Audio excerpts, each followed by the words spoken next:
OIC चला रहा था पाकिस्तानी प्रोपेगेंडा।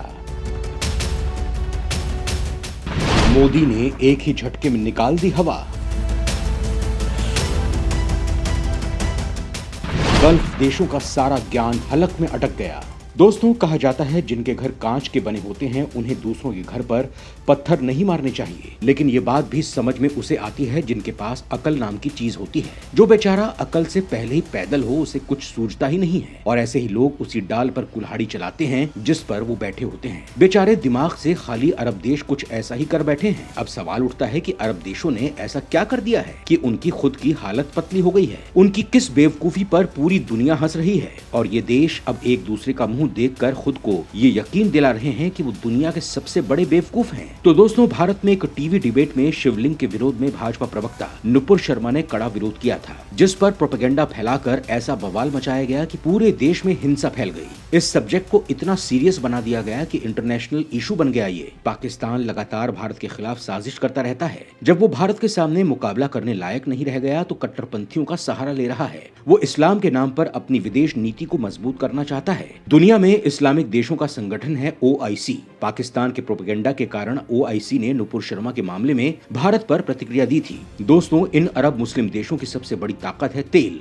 इनकी सबसे बड़ी कमजोरी भी यही है, क्योंकि अगर इन देशों का तेल नहीं बिका तो ये भूखे मर जाएंगे। इनकी पूरी इकोनॉमी तेल पर ही डिपेंडेंट है। जिस झूठे प्रोपेगेंडा पर ओआईसी ने प्रतिक्रिया दी, उससे इस संगठन की बौद्धिक और तकनीकी ताकत का अंदाजा हो जाता है। इस संगठन ने एडिटेड वीडियो को वेरीफाई करने की जरूरत नहीं समझी और इस तरह के विषय पर अपने व्यापार और विदेश नीति की भी परवाह नहीं की। इसके अलावा कश्मीर के मामले में भी मुस्लिम देशों का संगठन पाकिस्तानी एजेंडे को समर्थन करता रहा। इस वजह से प्रधानमंत्री मोदी ने इस संगठन को बहुत बड़ा झटका दे दिया है।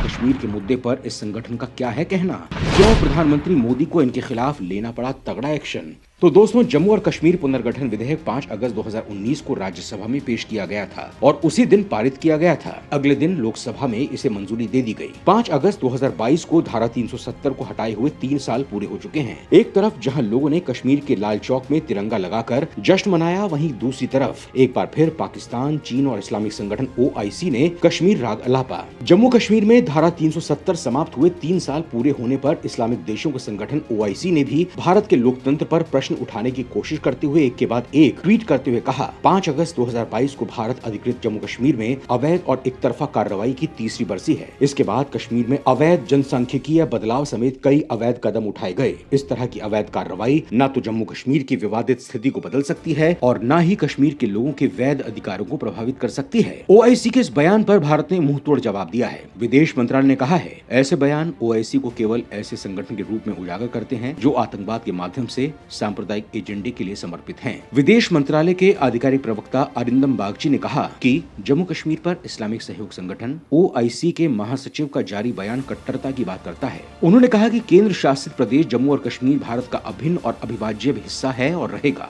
3 साल पहले लंबे समय से प्रतीक्षित परिवर्तनों के परिणाम स्वरूप ये आज सामाजिक आर्थिक विकास के लाभों को प्राप्त कर रहा है। बागची ने कहा है कि ये खेदजनक है कि ओआईसी सचिवालय ने फिर से प्रेरित, भ्रामक और उपद्रवी व नुकसान पहुंचाने वाली टिप्पणियां की हैं। ये केवल ओआईसी के निहित स्वार्थों के इशारे पर अपनाए जा रहे विभाजनकारी एजेंडे को उजागर करता है। हम ओआईसी सचिवालय से अपने सांप्रदायिक दृष्टिकोण को आगे बढ़ाने से रोकने और सभी धर्मों और धर्मों के प्रति उचित सम्मान दिखाने का आग्रह करते हैं। दोस्तों, अरब देशों के ऐसे ही एटीट्यूड के खिलाफ भारत ने ऐसा एक्शन ले लिया है जिसके बाद उनकी तो जान ही सूख गई है। सारी शेखी बाहर आ गई है, पूरी अकड़ ठिकाने लग गई है और अपनी हालत के लिए वो पाकिस्तान को कोसने लगे हैं। तो दोस्तों, भारत ने अरब देशों के खिलाफ क्या एक्शन ले लिया है? तेल के दम पर उछल रहे इन देशों का तेल कैसे निकल गया है? पाकिस्तान की वजह से आज इनकी भी हालत खराब क्यों होने लगी है? दोस्तों, मोदी के इस दमदार एक्शन के बारे में हम आगे वीडियो में बताने वाले हैं, जिसे जानकर आपका दिल बाग बाग हो जाएगा। भारत ने दोस्त रूस को मुसीबत में दी मदद। रूस ने भी दिया भारत को बम्पर ऑफर। दोस्तों, गल्फ देशों की इस हरकत पर प्रधानमंत्री मोदी का माथा ठनक गया है। उन्होंने खुलकर कहा है कि अब भारत का लक्ष्य अपनी तेल खपत को कम करना है। वहीं इससे पहले तेल का आयात अरब देशों से कम करना है और प्रधानमंत्री का ये कथन केवल कहने तक सीमित नहीं रहा। तुरंत ही भारत ने अरब देशों से आयात को बेहद कम करके अपना सारा तेल आयात रूस से करना शुरू कर दिया। रूस पर इस वक्त अमेरिका ने बैन लगा रखा है। ऐसे समय में रूस का निर्यात बंद होने की वजह से रूस को आर्थिक संकट का सामना करना पड़ रहा था। लेकिन जब भारत ने रूस से तेल खरीदना शुरू किया तो रूस को उससे बहुत मदद मिली है। रूस ने भारत को तेल पर बम्पर छूट दी है। इससे भारत को अपनी महंगाई को कंट्रोल करने में मदद मिली है। रूस अपने दोस्त के कदम का खुले दिल से स्वागत कर रहा है। फरवरी में यूक्रेन युद्ध शुरू होने के बाद जब रूस ने भारत को डिस्काउंट पर कच्चा तेल देने का ऑफर किया था तो अमेरिका समेत तमाम यूरोपीय देशों ने खलबली मचा दी थी और पश्चिमी देशों की मीडिया ने इस पर काफी हाय तौबा मचाई थी। लेकिन अगले 3 महीनों में भारत ने अपने बाजार जिस तरह से रूस के लिए खोले हैं वो इतिहास में दर्ज हो गया है। फरवरी में यूक्रेन युद्ध शुरू होने के बाद से न केवल कच्चा तेल बल्कि रूस से सस्ता रिफाइंड ईंधन भी भारतीय बाजार में अपनी पकड़ मजबूत कर रहा है। ऊर्जा कार्गो ट्रैकर वॉरटेक्स के मुताबिक रूसी रिफाइंड उत्पादों का आयात पिछले 3 सालों के औसत से हाल के महीनों में 3 गुना हो गया है। यानी प्रतिबंधों से जूझ रहे रूस की भारत ने जिस तरह से मदद की है उसने दुनिया को दिखा दिया है कि भारत दोस्ती के लिए कुछ भी कर सकता है और आज भारत ने ये साबित करके दिखाया है। 1971 में जिस तरह रूस भारत के साथ खड़ा हुआ था,